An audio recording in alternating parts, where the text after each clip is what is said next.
we will explain about Arduino data board and its uses. In normal do-it-yourself or academic projects, we are using Arduino Uno or Nano widely. Generally, we are using breadboards for making connections, but that kind of approach is not good for medium and big size circuits.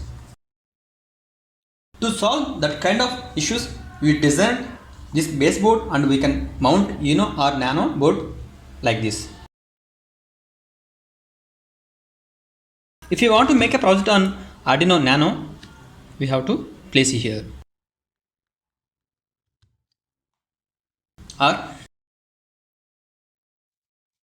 if you want to make a project on Uno, we have to place it here.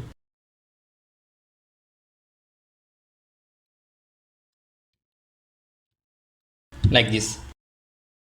Here we can see this is complete power section. We can give power supply here 12 volts AC or DC. These two are 12 volts and these two rows are 5 volts. And this is this port for LCD port and this for digital pins and this for Arduino analog outputs. And we can connect directly LCD here. See, like this. Here, these two different ports are for 2 UART interface with match to the 2. Now, here we have to give power supply and switch on this. You can see. And it has 12 volts and 5 volts power provisions.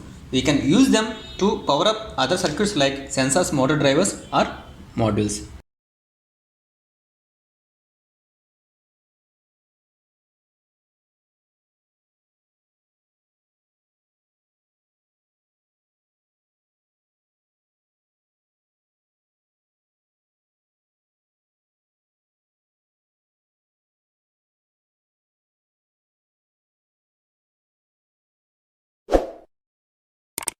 You can get this Arduino data board from our website and link will be provided in description.